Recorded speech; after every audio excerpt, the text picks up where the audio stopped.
What's going on, everybody? Welcome back to the channel. Jake Shavink here, and congrats to the Chiefs on an incredible run, another title for them. What a Super Bowl it was, but now we are moving officially to draft season. Hope you guys are coming along for the ride. Obviously, if you're already on the train, that's awesome. Can't wait to give you guys more, but there's a lot of content that's going to be here with draft season, and we're going to kick that off with a two-round 2023 NFL mock draft here, featuring, of course, a trade at number 1. So without further ado, let's jump into the mock draft. 2 rounds. Here we go. All right, guys, here we go. Using the PFF mock draft simulator here. Just gave me the updated order, so this is what we went with. Carolina is the team moving up to 1 here instead of, the usual suspects like Vegas, Indianapolis. So obviously, Carolina, we're going to draft Bryce Young first. I think Bryce Young, obviously, in a Frank Reich offense with DJ Moore, with Terrace Marshall, with Shi Smith, with maybe Tommy Tremble taking a jump in year 3.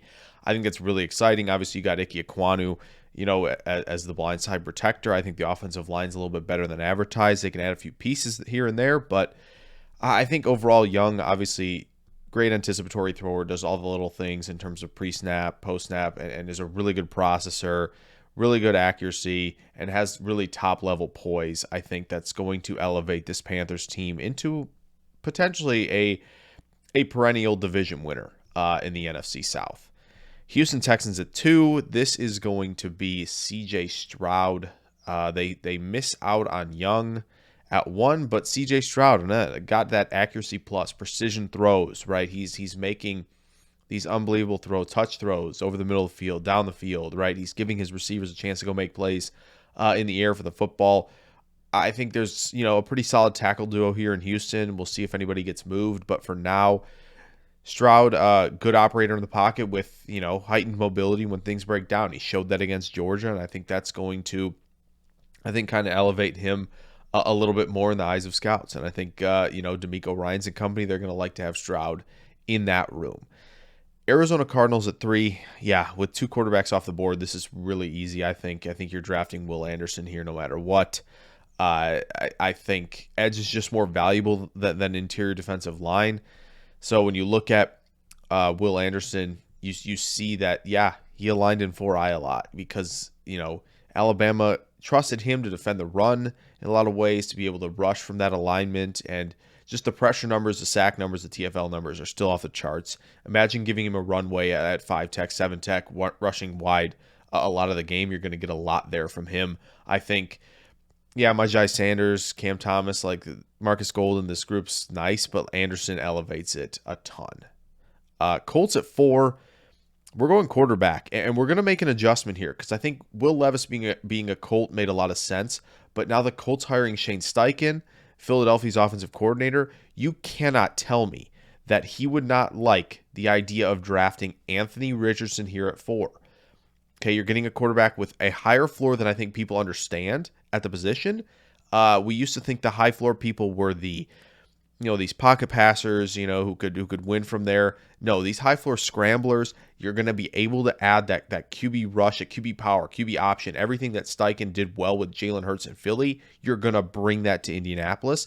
I think that coaching hire might shift the tide into who Indianapolis looks for in the 2023 NFL Draft at quarterback. Seattle at 5. I'm going to go Jalen Carter.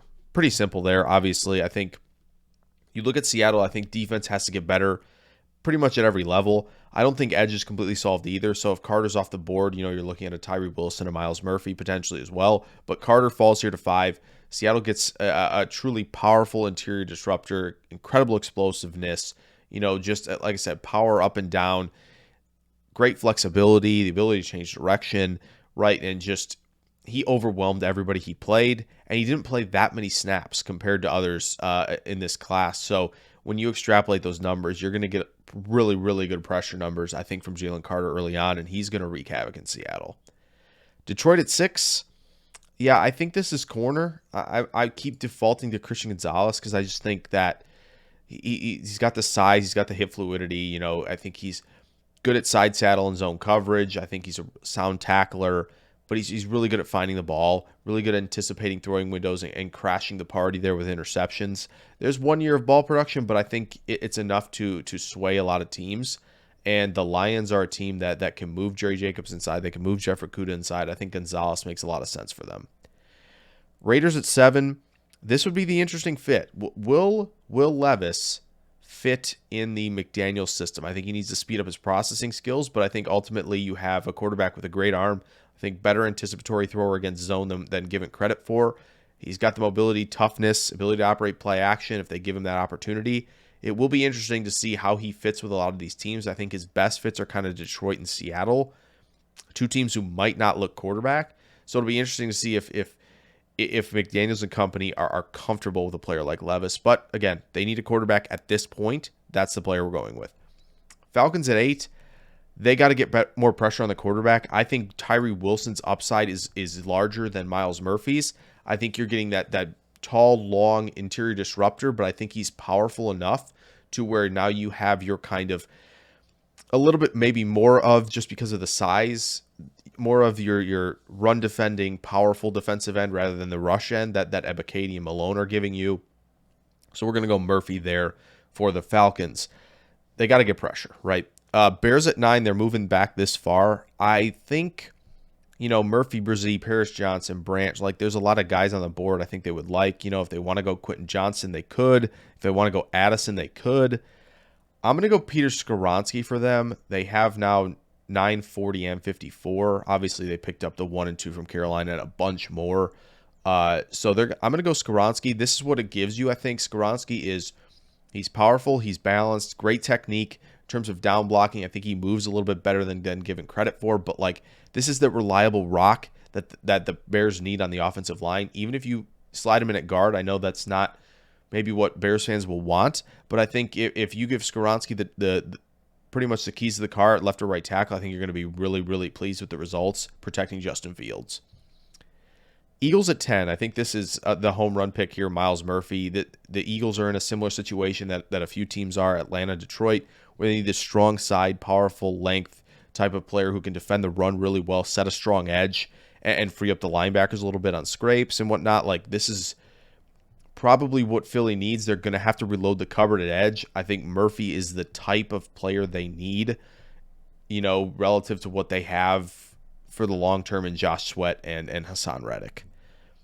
Titans at 11. I've been kind of against and maybe just kind of avoiding this type of player for Tennessee, but I think they're going to go Paris Johnson here. I think he's still a little bit more finesse than Vrabel's going to like. I think Vrabel will like Skoronski, obviously. I think he'll like Broderick Jones, but Paris Johnson I think is a little bit more refined as a pass protector. He's got to work independently with both these hands. I think he gets into that two-hand punch too much, get a little bit out over his skis, and then he's susceptible to inside moves. Just got to be careful there, but I think the athleticism, the power, when he's locked in and he's getting his hands in tight, he is tough to move, and he's a phenomenal mover. Right, when you talk about reach blocking, we talk about second-level landmarks and zone blocking, he is really, really good in that area. Houston Texans at 12. I have often taken receiver here because I think you need to surround your quarterback with top talent at receiver, for sure. But I'm going to go different here. I think pairing Devin Witherspoon, a player with, just the effort, the phenomenal tackling, the physical play coming downhill to close, just the mentality he plays with, and just, again, he's got pretty good ball skills as well, and he's good in coverage, right? Pairing Witherspoon with Stingley in DeMeco Ryans' defense, I think would be very, very beneficial in year one of this longer rebuild. Jets at 13. A funny feeling that they might not like Anton Harrison or Broderick Jones too highly here. So why don't we get them a safety in Brian Branch, who I think is you're looking at a player who's better than Whitehead, better than Ashton Davis. You're projecting him to the roof, right? This is still a projection for Branch, who has played a lot of slot and star at Bama, but the instincts and the route recognition and the ability to read the quarterback's eyes, close on the football, make plays, and he's a phenomenal tackler, right? This is the projection a little bit at DB, but Brian Branch kind of solves maybe the one thing the Jets were kind of missing on their defense. Pick 14, I think Bill Belichick's okay with doing this. I think when you look at tackle, I think they need somebody. Broderick Jones is where we're going to go. Phenomenal run blocker, powerful, great mover in space. There's just things I think where he kind of gets his shoulders out over himself, even sideways or forward, where he gets kind of just off-centered, right? And he's losing reps in pass protection that way.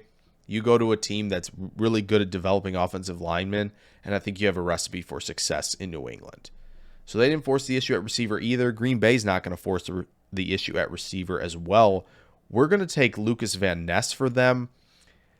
Lucas Van Ness just feels like a Packer. I think there's another guy that we're going to see in the first round at edge that could be a Packer as well, but I just keep defaulting to this because I think Lucas Van Ness fits a lot of the body type and then the type of player that the Packers like at edge. Maybe they don't think Preston Smith's going to be here that long or that much longer, and you get a player who's a strong run defender, long, powerful, disruptive edge rusher along the lines of Gary, along the lines of Enigbare. That's the same type of player. They like those guys at edge. I think Van Ness will definitely be on the Packers board. Pick 16, Washington. They're going to do a trait swing here at corner. We're going to go Keely Ringo. I just think with his size at like 6 foot and 210 plus, maybe even closer to 220, like with his speed, they just don't make many players like this. Like, I get Ringo's tape isn't the best in terms of opening up too early. He struggles a little bit in man coverage, right? A little bit with tackling. But like this projection and upside just does not escape round one. It just rarely does. So the Washington Commanders are going to take Keely Ringo after trading away William Jackson during the season. Speaking of the team that traded for said corner, we're going to take one here. I think maybe Anton Harrison would make sense. I know people will like Jordan Addison there. I think they're fine at receiver until day 2. I don't think they have to force the issue. Let's go Joey Porter Jr. Let's do the thing that everybody wants us to do with the position. It's fine. We'll address some other positions later for Pittsburgh. But I think Porter, that's the mentality he's going to have at corner. I think he's a little bit raw in terms of transitional, in terms of attacking from off coverage. There's some things that need improving. Would like to see him finish a few picks, but there's going to be ball production, at least in terms of passes defense at the catch point. And he plays physical, and he's going to fit the run. Like that's something Tomlin, I think, will like at corner. Lions at 18, man. I think this is Bijan Robinson territory. I really do. I'm not going to give them Bijan Robinson because I don't want a bunch of dislikes from Lions fans on this video, but I think he's very much in play here. He is easily the best player still on this board at this point. We'll just take Brian Brzee. I think this is a different type of interior defender that Detroit needs on their defensive line. It would behoove them to get an edge rusher, but I don't think there's one here that necessarily fits what they need in terms of the strong side defensive end. So just get a guy in Brzee who's powerful, long, and disruptive. You can put him alongside Alan McNeil, let him get after the quarterback up front. I think that's something that Detroit could use on the interior. Tampa Bay Buccaneers at pick 19. I think this is corner as well. I think this is Cam Smith. I think good guy man coverage, fluid, physical, long. Like this corner class is really, really good. Tampa Bay has 2 potential free agents that could walk out the door at corner. If Todd Bowles is hanging around for a long term like this, rebuilding this team, I think Cam Smith and Carlton Davis is your future duo at corner. Seattle at pick 20. I really want to take Smith and Jigba because I think he fits perfectly as the slot guy in 11 for them and the long-term Z flanker for DK Metcalf. But I'm going to roll way down the board here and take John Michael Schmitz for them. They need center. This is a really good one too at like 6'4", 316. Measurements might be slightly off, but like this is a zone center as well in the Waldron scheme that's going to work really well, but also can hold up in his own phone booth and pass protection. Has enough, power in the lower half and good ankle flexion to drop anchor. Like it's all there with John Michael Schmitz. It's just, okay, who's going to take him? Who's going to be the domino that takes the first center? Seattle might as well. You got a lot of picks still remaining here. So you don't have to, when you get to pick 20, just take the guy you need to take between 20 and 70. Don't mess around. You now have Cross, Michael Schmitz, and Lucas at 3. I think the 3 most important positions on the offensive line. Fill the guards a little bit later. So we're obviously bypassing Miami, forfeiting. This is the Chargers, and I'm going to keep taking Bijan Robinson here because I think the Kellen Moore offense is going to thrive with Bijan Robinson in the red zone. This guy just forces missed tackles left and right. He can drop his weight really well, change direction. His footwork always keeps him with the ability to match how cognitive and quick he is at processing things in front of him. Like, he's able to find alleyways, but again, dipping at contact, creating after contact, creating with his footwork to just make defenders flat out grasp for air. Great hands as a receiver. Like, he's the full package at running back. He should not escape the first round. He honestly shouldn't escape the top 20. Ravens at 22, they got a fixed receiver. This is Jackson Smith-Njigba. He's the first receiver off the board here.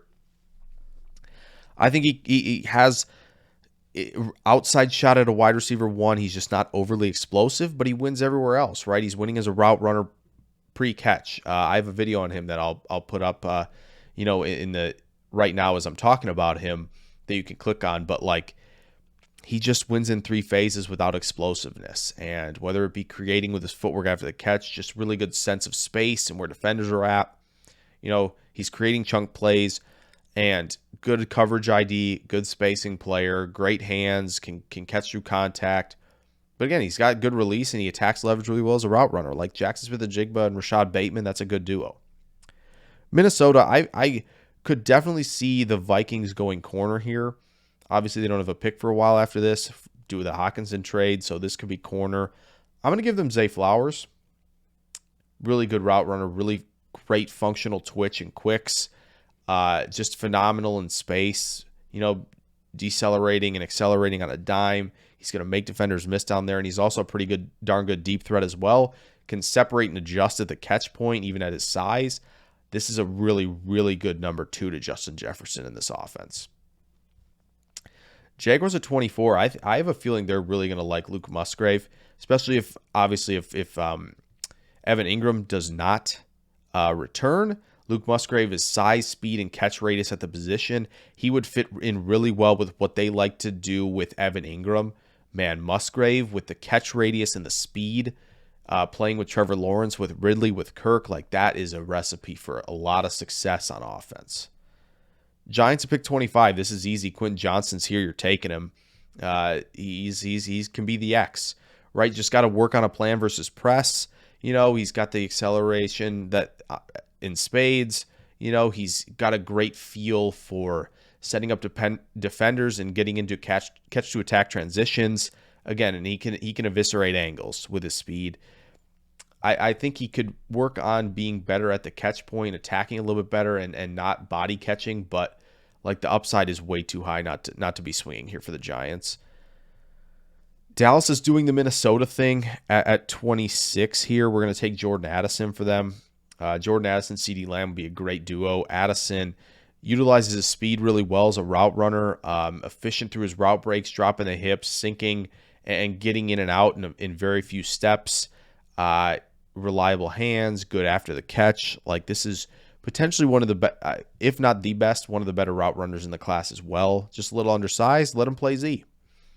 Buffalo Bills at 27. This is a popular pick. It's not going to change. We're going Osiris Torrance here. They need help at guard. Protect Josh Allen. It is really that simple. Osiris Torrance is a very good guard from Florida. Bengals at pick 28. We're going to give them Michael Mayer. I think a versatile tight end like Mayer really helps the Bengals offense. Gives you a guy you can stick in 11 personnel. He's a good run blocker. Really, really improved with that this past year at Notre Dame, and a reliable pass catcher with good quicks in and out of breaks, and good hands and a catch radius to help his quarterback out. Saints at pick 29. This seems pretty easy. We're losing Marcus Davenport, so we replace with Keon White out of Georgia Tech, a rising rusher who I don't think is going to escape the first round now after DJ put him top 10 and his big board. He falls a little bit here, but I think when you look at power and explosiveness and the ability to project guys into potential stars, Keon White is on that list, and New Orleans could definitely use another pass rusher with Davenport on his way out. Philadelphia Eagles at 30. There's not a corner I love here, so we're going to go Kalijah Kancey for them. A 3-tech rushing defensive tackle who, if they can't bring back Hargrave, they need to reload here. Murphy and Kancey would be a heck of a reload to a defensive line that, frankly, didn't sack Patrick Mahomes once in the Super Bowl. We got to get that fixed a little bit. Hopefully Jordan Davis takes a leap as the nose tackle, but Kancey is rare quicks, rare pass rushing chops as a defensive tackle. Chiefs at 31. The rich get richer here. We're actually not going to take Anton Harrison, who's been a popular pick. We're going to drop down the board here. He's way too far down. We're going to take Jalen Hyatt, who's going to run probably sub 4.35 at least, if not better than that.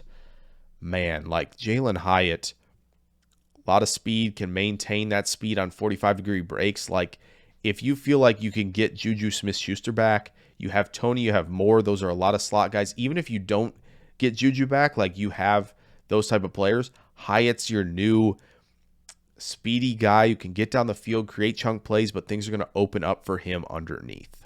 All right, here back for round 2. It won't be a break on your screen, but I took a break for a second here. But Pittsburgh Steelers on the clock. This is tackle. I think Anton Harrison is somebody who could be in consideration at 17. We're going to get him at 32 here. Pittsburgh has to get better along the offensive line. They have to. I don't think it's legitimately, I think, James Daniels and a bunch of guys who are potentially replaceable. Let's replace one here and get Anton Harrison, who I think, has potential to be a top 2, top 3 tackle in this class. Like, he's just that good of a mover. He's that good of an uprooter in terms of getting guys displaced off the line of scrimmage. But again, really strong athlete as well. I think he slides in really nicely at left tackle to protect Kenny Pickett. Houston Texans at 33. There's a lot of options at edge rusher. I think that would make sense for them. But I think it's deep enough that we can wait. Let's get the guy that I think D'Amico Ryans will want running the show at linebacker. That's Trenton Simpson. I feel like coming into the season, I thought he was more of an overhang player. He's 6'3", 240. He packs a punch coming downhill to deconstruct blocks. And I think when you look at the awareness and the ground he can cover in space, he's got the ability to create some turnovers. He's going to cover a lot of ground. I think D'Amico Ryans may say, like, listen, the linebackers you drafted, you signed, that previous, I don't want those guys. I want my guy in Trenton Simpson at 33. Arizona Cardinals at 34 here. We're going to go offensive line. Cody Mauch, I think he obviously played tackle in college, right? Arizona could probably use any spot on this offensive line. So you're not necessarily like, oh, we need to draft him to be this, right? He can, the Senior Bowl kept him at guard all week. That's a place he's going to continue to learn at. There were highs and lows, but that comes with the growing pains of playing that position for the first time. They put him at center a little bit too. So let's just figure out where he can operate best, because I think there's a lot to work with in terms of tools there for an offensive lineman, and Arizona needs those. Colts at 35. We're also going to go offensive line here. I'm going to take DeJuan Jones for them. I think when you look at what he did at the Senior Bowl, you see him just as a guy probably just cannot be moved. And like, that is something that's going to help out Anthony Richardson early on here. We see him maul in the run game. He can drive guys. He's also an uprooter as well. Just strong displacement on down blocks. He's going to generate a lot of power with his momentum off the snap. And I think he's gotten better with fleet feet and better hands as a pass protector. Colts potentially get their franchise guy there after getting Richardson. Seattle at 36. Very interesting pick here. I feel like they might be in position for Nolan Smith, but they seem to like these edge rushers who are, former Senior Bowl guys. I think Will McDonald here with his length and his disruption ability, you see the twitch, you see the explosiveness, win inside move, inside spin, dip around the edge. Like, he's going to get a lot of clean reps where he can get pressure on the quarterback. I think that Seattle's going to like that, especially to pair now with Jalen Carter on that defensive line. Speaking of defensive line, I think the Rams need help there. I think they would have liked Schmitz here. I think they would have liked any of the 2 tackles who went before there. Cody Mauch would have made sense. Schmitz, like I said, Torrance, like, they could have used any of those. I think we give them a strong pass rusher in Nolan Smith here. This is good value. Nolan Smith's really talented, just a little bit undersized. I think he is potentially game changer. I think he packs a punch as a run defender, but he's strong, dip, like, rush with power. Like, he can win a lot of ways as a pass rusher. The Rams need some of that. Pick 38. Vegas, I really want them to fix offensive line here. Let's go Darnell Wright for them. The tackle out of Tennessee, who I think, slides over their right tackle. He plays a lot of snatch ball, plays bully ball over there on the right side. Need to have Miller and Wright, a good bookend duo, protecting Will Levis and helping this offense generate explosives down the field. Falcons at pick 39. Yeah, a lot of contention on this selection. I think corner makes sense. They got edge help, but funny feeling here. Let's take Josh Downs, who I think flanks Drake London extremely well with speed, twitch, route running ability. He's going to separate either as a Z or a slot. Like, this gives you another reliable target over the middle of the field for Desmond Ridder or whoever playing quarterback in 2023. So, after Downs, I think the Bears would have liked to have Downs here. The Bears, we just got to get good players in the building. That's it. BJ Ojulari as a pass rusher, man, he's good. He's got the array of tools and the full toolbox as a pass rusher that I think David Ojabo had last year. Ghost move, dip and rip, right? Inside spin, like he can win in a variety of ways. Is he the best run defender? Not really, but like Chicago needs just anything, just juice anywhere. Just get good players here, and I think Ojulari is that. Yeah, Saints at 41 here. We're about to do it to him, right? Hendon Hooker. I think this is a good deep ball thrower. I think this is a guy with plenty of poise. He can scramble a little bit around. We just got to work on full field reads with him. Hendon Hooker throwing to Chris Olave. That sounds pretty good, okay? That sounds pretty darn good to me. Tennessee at 42. A lot of question marks here. I think this could definitely change, obviously, but like David Long potentially not coming back. Like, this leaves a little bit of a hole. I think Drew Sanders gets really interesting in this defense where you can play him off the ball. You can let him run and chase around, come downhill and flow. But you can also let a guy like this rush off the edge as well. I think he is not quite as big size-wise in terms of Harold Landry. I think he's maybe 10 pounds lighter, but a guy who had, I think, 9 sacks this past year. So, add to the pass rush cabinet, but also get a guy who can play off the ball. This is a nice combo, I think, pick for Tennessee. Browns at 43. I think Downs makes a lot of sense here for them, for sure. If he was available, he's not. I think this is a Mozzie Smith spot for them. This is a tremendous athlete at the position who I think, is going to fit the age guardrails that the Browns like. And I think this is that run defending presence that they have not had recently. He is just, again, really strong at the point of attack, getting off blocks. He's going to be able to kind of anchor in the middle of that defense. They need it so bad. Jets at 44. We're going to go linebacker here. Again, offensive line didn't fall well. I know they need it. We're going to go Jack Campbell here, linebacker from Iowa, who I think some people are touting as one of the better ones in the class. I think it's very possible that he could end up there. Good awareness in space, but I think he is really strong with vision and getting into gaps downhill, getting to the perimeter, when there's runs there, scraping when defensive ends are crashing. Like he fundamentally very sound. I think a player who would succeed in a solid defense. Pick 45 for the Patriots. I think this pick gets really interesting. I wanted to pick somebody who I think could fit a lot with man coverage. There's a corner who I think will go earlier that's still on the board in Deonte Banks, who I think it makes sense here. I'm gonna take I'm gonna take Deonte Banks here for the Patriots. I think he is size and speed that's going to probably elevate him a little bit higher than pick 45, but I think he can hang in man coverage with how physical he plays. Really nice pick here, I think, for New England at 45. Pick 46, Green Bay Packers. We are going to take, Dalton Kincaid. This is pretty simple. Packers need to get better at tight ends. That's very clear. I think Washington on the board still as well makes sense, but let's get a pass catching type with great hands, expand the target zone, great body control, but rare quicks as a route runner that I think will be very beneficial to Rodgers or Jordan Love.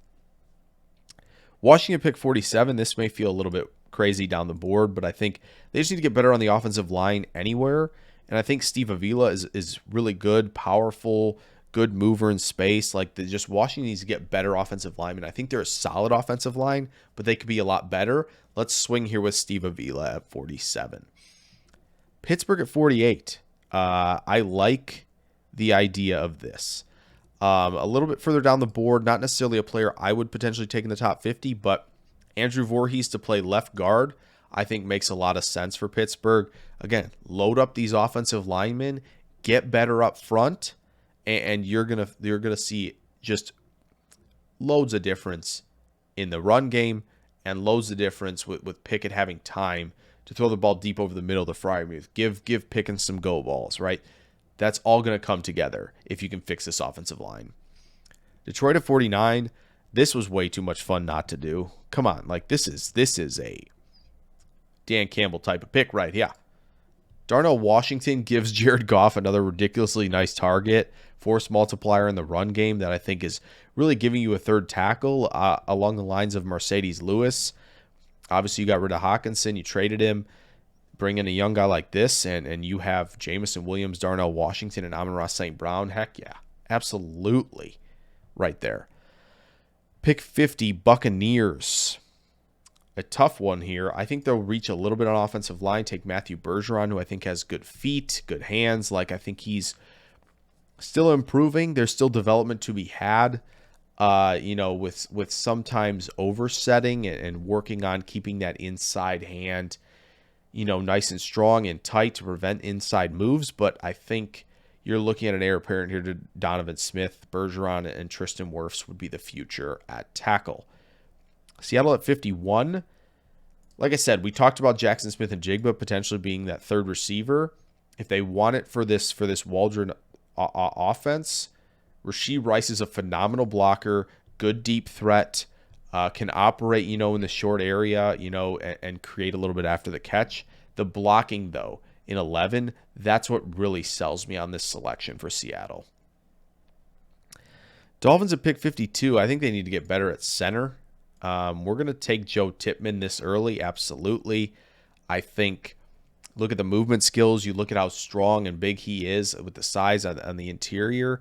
I think this gives you a player who can benefit this offense in the run game and can, again, keep Tua Tagovailoa clean. Chargers at 53. Here we go.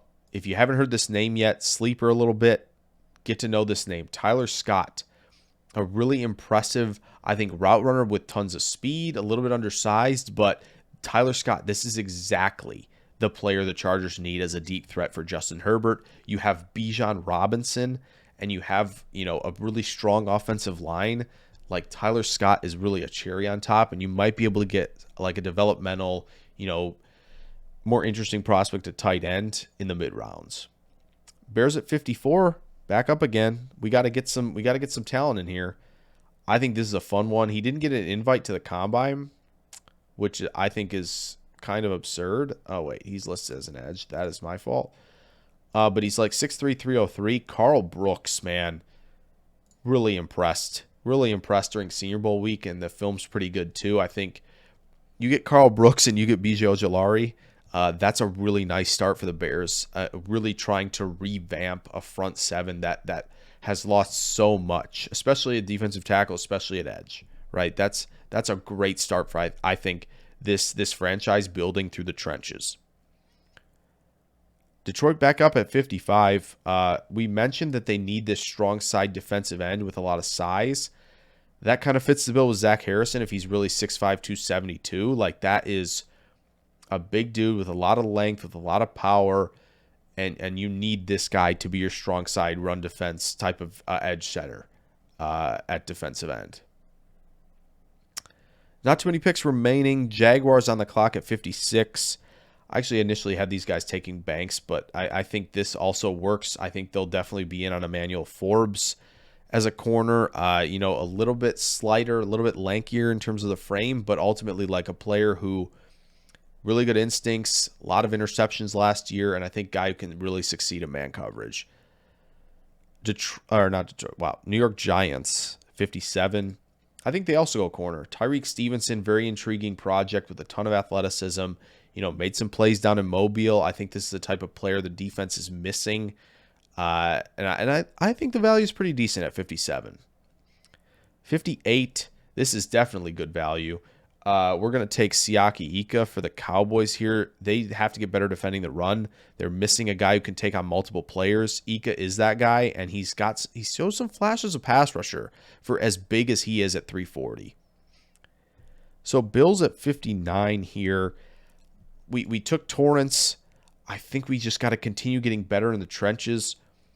Missing a little bit of that 3 technique type of pass rushing type at defensive tackle.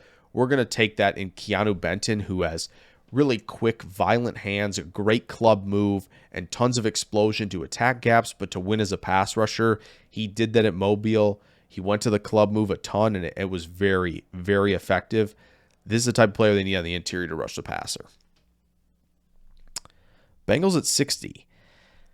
This guy's lasted a little bit too long. I know it's going to be interesting. They have, safety is a question mark for them, I think, with Von Bell and Jesse Bates. We're going to go Antonio Johnson just because, again, there's a lot of sides, there's a lot of speed, a lot of traits here to work with. He played a lot of slot. But, again, make that transition to safety. Either you're going to be an enforcer or you're going to, cover a lot of ground on the back end of the defense. 3 picks left. Carolina's still on the clock. They didn't give up pick 61, at least, to the Bears. They did give up a lot of 2s, though. We're going to take Jahmyr Gibbs. I think Bryce Young and Jahmyr Gibbs, let's keep them together, right? Look at that. We go back up here. Bryce Young at 1. We keep him with Jahmyr Gibbs, who really good pass-catching type as a running back. But I think, when he's clicking, he's seeing second-level defenders. He's moving them. He's finding lanes, right? Like he has, obviously, great speed, great acceleration for the position. And again, if you don't believe in him as a workhorse, you believe in him as an extremely strong pass catching back.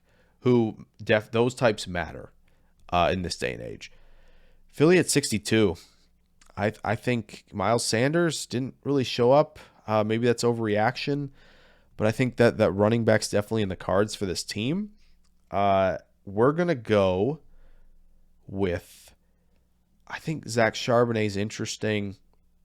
I think he packs enough. I think Kendre Miller's another one who could be in consideration there for sure. That's the guy who I had them taking when I was going through this, but I think Charbonnet, good pass catching back, plenty of size for the position. I like that fit there in Philly. Chiefs are going to round us out at pick 63. I think it'd be nice for them to get a little more interior pressure.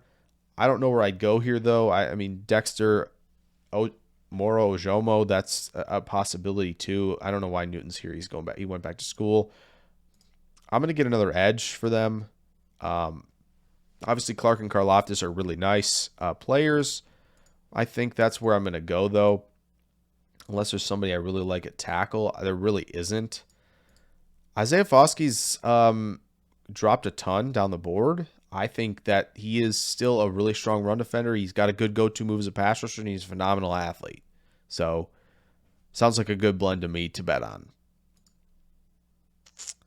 So there you go. Mock draft is done. We got that. Full results there.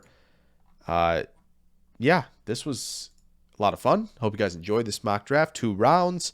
Obviously, Carolina with the trade with Chicago, there will be other trades, but wanted to keep it pretty simple for 2 rounds for those joining us for draft season. So hope you guys liked it. Throw a like down there. Subscribe if you're new. I'm going to have a lot of profiles for draft prospects for those who aren't regulars here on the channel, so stick around for those. There'll be a couple more mocks for sure, but yeah, a lot coming on the channel. Hope you guys stick around for it. I will see you guys in the next video, though. Farewell.